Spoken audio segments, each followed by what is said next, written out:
Hello everyone, and welcome to another very exciting game from round 7 of the 2013 Candidates Tournament. It's a game between Boris Gelfand and Vladimir Kramnik. Now, the reason I decided to show you this game is so I can show you more photos of Boris Gelfand, such as this one.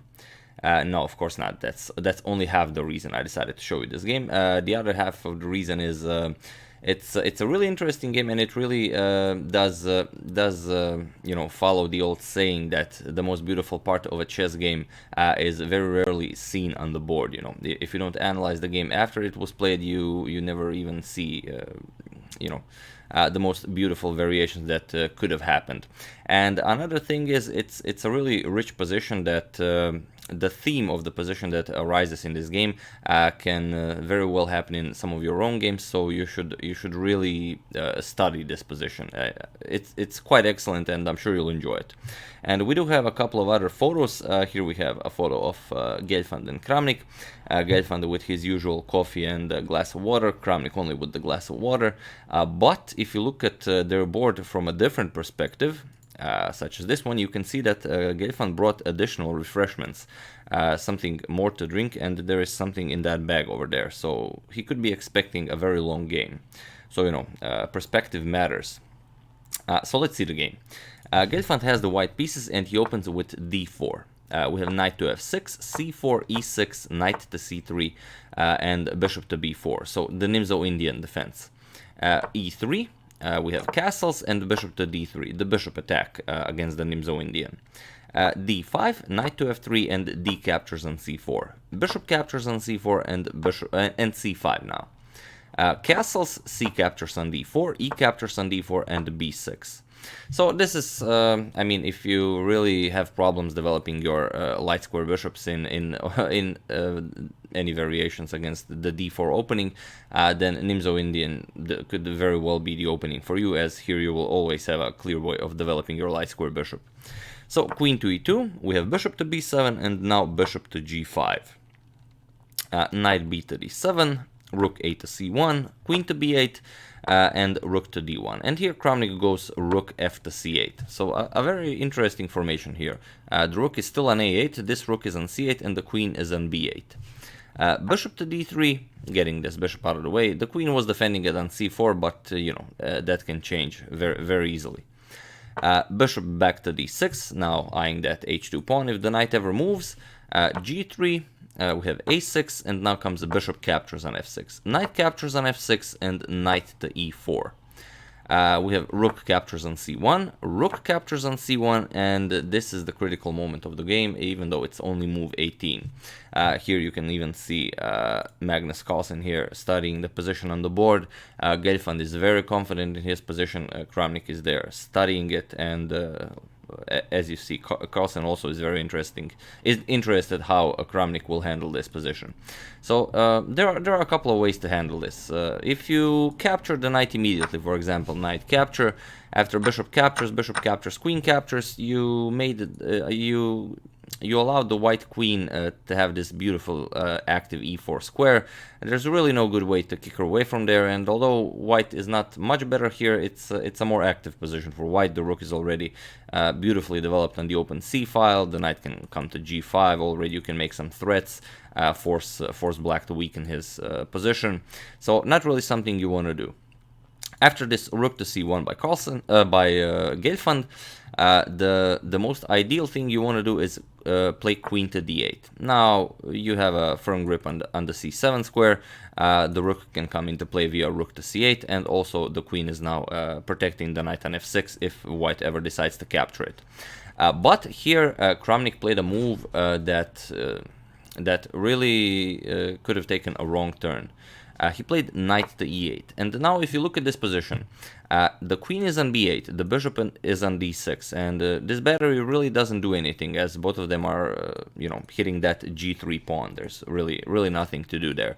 The rook, Kramnik's rook, is still undeveloped on a8. This bishop, it's a beautiful bishop on b7, but still, you're not going to do anything with one good piece. And now you play this knight back to e8. Okay, you want to regroup, but it's hard to say if this is possible. And another thing, this beautiful rook on c1 is controlling the c7 square and the c8 square. So there's really no good way for black to activate the queen. And here, after some consideration, Gelfand played knight to d2 with ideas of bishop to e4. And now this gave Kramnik plenty of time to get back into the game. But here, when you see a position like this, and when black makes a move like knight from f6 to e8, here your chess alarm should definitely go off. You know, your spidey sense should start tingling.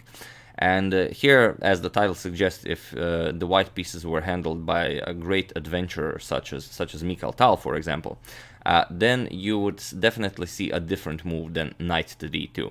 And it's a very nice position for you to analyze, not to just pause the video for a couple of seconds. This is a position you want to analyze for like half an hour, or maybe even a few hours. So I don't want you to analyze the position like now to pause the video. I want you to pause the video and find some ideas. If you don't have a lot of time. If you have a lot of time to pause the video, then maybe you can even search for something more. But definitely try and figure out how to proceed here as a white. So if you found any of the following variations, then, well, okay, you do know that there is something in the position, so it's a bit easier than Gelfand had it. But again, you are an excellent attacker, and for those of you who just want to enjoy the show, and I do recommend everyone to enjoy the show here, as this is not easy. The move you had to find was either knight e to g5 or knight f to g5. Now, knight e to g5 seems more reasonable. You're opening up immediately a discovered attack on the h7 square, and, you know, it seems like there are some tactics here. So what can black do here? Of course, black can play g6. It seems like this stops the attack immediately. But after knight captures on f7, it's actually very hard for black to do anything here. King captures, knight comes to g5. Now there's already an attack on the e6 pawn. You move the king, queen captures on e6, and there's really no defense against queen to f7, queen to h7. So after knight e to g5, g6 doesn't really work. Another idea is h6. So how does this work? Well, now comes the adventurer part. To really handle this position, you have to find this adventurer's move. After h6, you have to find bishop to g6. And now black has so many options, but none of them really work. For example, if you play f captures here on g6, then comes queen captures on e6 with check. You move the king, now comes knight to f7 check. Move the king, and now comes knight to h4, threatening queen captures on g6. And also, when the knight came to f7, there's also a double attack on the bishop here. So you have to prevent queen captures on g7. Now white will simply capture here, you equalize material, and you're also a pawn up. So it's a better position. You know, you're gonna win this with white. So definitely not a good idea for black. Another idea after h6 and bishop to g6. So okay, you don't want to capture the bishop. How about capturing the knight? Well, then comes the other knight comes to g5, and now the queen wants to come to h5 and also to h7. So after you capture the bishop, you prevent queen to h5, but now again you get queen to e6 check. King moves, and now comes queen to h3 check. Another move you had to find if you already found the adventurer's move, bishop to g6. King g8, now queen to h7 check. King moves, queen to h8 check, king to e7, and now queen to g8, and there is no defense against queen to e6 check, followed by knight to f7 checkmate. Okay, there is a defense, but you have to give up the queen. You can go king d8, and again white will go queen to e6, and now knight to f7 with the threat of checkmate is terrible. And notice how powerful the rook on c1 is. Black can't develop any of the pieces on the queen side. Here you have to play something like queen to c7 to prevent this move, but then rook captures and you're gonna lose this game. The reason why this knight e to g5 followed by h6 and bishop to g6, you've seen that you know, it's really hard to defend this for black. But black doesn't have to capture the bishop or the knight here. He can go bishop captures on f3. But this also favors white. But it's very, very, very hard to find this. Bishop captures on f7, king to f8, and now queen captures on f3. You can either go knight to f6, doesn't really matter, but even h captures on g5 is a better move, because now you have to find rook to c8 for white. Simply attack that queen on b8, and also you're threatening bishop captures on e8, opening up a discovered check from the queen. Now comes queen captures, bishop captures on e6 with check, knight blocks, and now bishop captures. Rook captures and queen to b7. Rook to b8 and queen captures on a6. It's a rook, a bishop, and a knight against the queen, and white is up 3 pawns. White is better here, and because the king is so loose, white will always be able to you know, make something work here, and in the long run will win this position. But that's the reason why after this knight to e8, although this seems like a more reasonable move, and that white will definitely be better here, knight f to g5 is even better here. Now there are some terrible threats. The queen is already threatening to come here, and whatever black decides to do here will definitely not go his way. For example, h6, if you try to kick away the knight, the queen will come to h5 nevertheless, now with threats of queen captures on f7.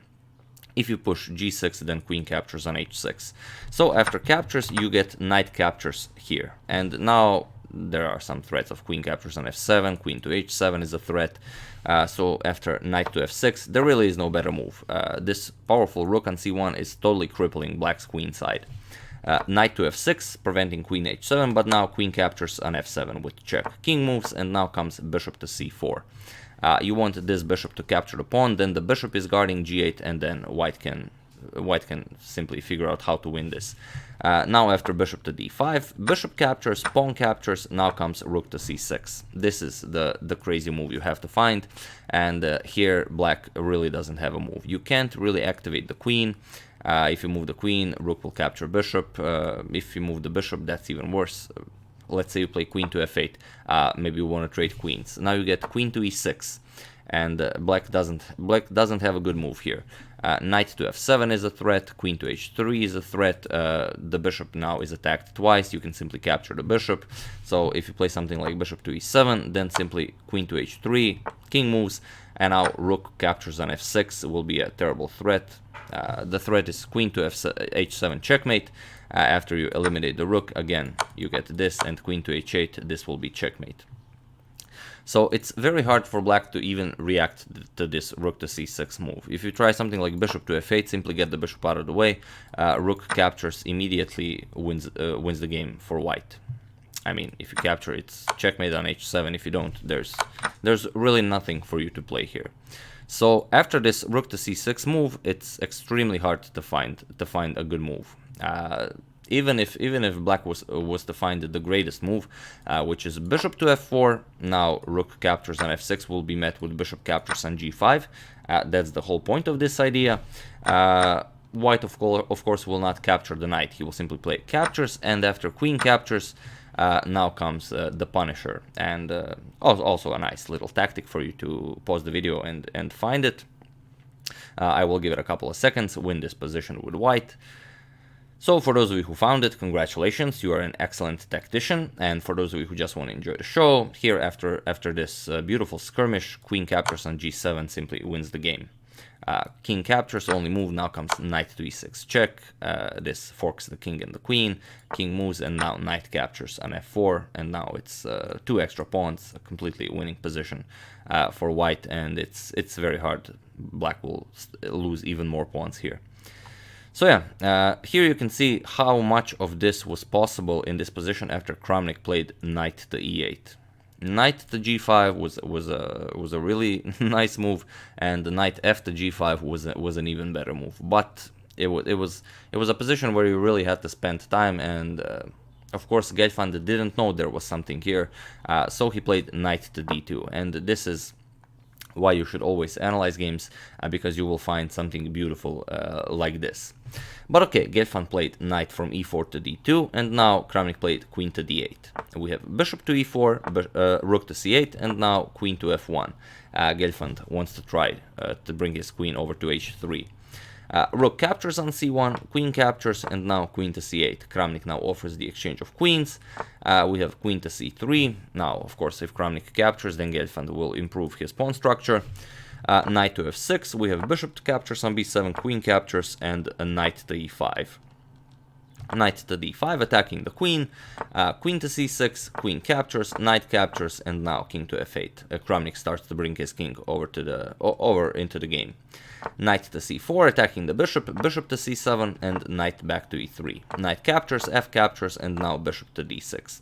So now the position is pretty much equal. Okay, Kramnik does have 2-pawn islands and the bishop against 3-pawn islands and the knight. So Kramnik's position is definitely somewhat better, but not enough to make any progress here. Knight to e5, we have bishop captures, pawn captures, and now king to e7. King to f2, king d7, e4 now, king comes to c6, we have king to e3, king c5, and king to d3. And it was in this position on move 36, so before they even reached time control, the players agreed to a draw. So if you remember in my previous video, I said that it's 3 rounds, then a rest day, then 3 rounds, then a rest day. So it's, you know, it's hard to say after a rest day will there be explosions on the board or will the players simply continue resting. And because all of the games from round 7 were drawn, it seems like, you know, the players continued on resting. But if you've seen the game I've shown between Carlsen and Rajabov, and now you've seen this game where in this position after Kramnik played knight to e8, there was definitely possibility for explosions. You know, things could have gone a totally different way. So definitely a wrong turn, you know, this knight back move by Kramnik. But yeah, Gelfand, either maybe he trusted Kramnik, you know, that there really wasn't anything there, because Kramnik did spend time in this position, so he didn't want to spend even more time. So maybe he just trusted him, maybe he couldn't find, because there were really some insane moves you had to find to actually go for this with white. But it's a beautiful position, and, you know, if Tal had this position, he wouldn't calculate, he would just, you know, say there's no way to actually save the hippo, and he would simply go either knight to g5. Who knows what he might have played. But yeah, definitely wanted you to see this, and, you know, it's a lovely position, and, you know, it's a structure that might happen in your own game, so you should know it, definitely. So yeah, we do have the final standings, the standings after round 7. So it's completely the same as after round 6. Carlsen and Aronyan with 5 points, sharing first place. Then we have Svidler and Kramnik with 3.5, Rajabov and Grishchuk with 3, and then Boris Gelfand and Vasily Ivanchuk with 2.5. So this was round 7, and we will not be showing any more games from round 7, so we've passed the first half of the tournament, so we have 7 more rounds, and then we have concluded the 2013 Candidates Tournament, and we move on to whoever wins this tournament versus Vishwanathan Anand, the reigning World Chess Champion. So yeah, that's it. I would like to thank Niklas Lind for a contribution to my channel. Thank you a lot, I really appreciate it. As usual, you can check 2 of my previous videos here. Thank you all for watching, and I will see you soon with a nice game from round 8 of the 2018 Candidates Tournament. Thank you all, and I'll see you soon.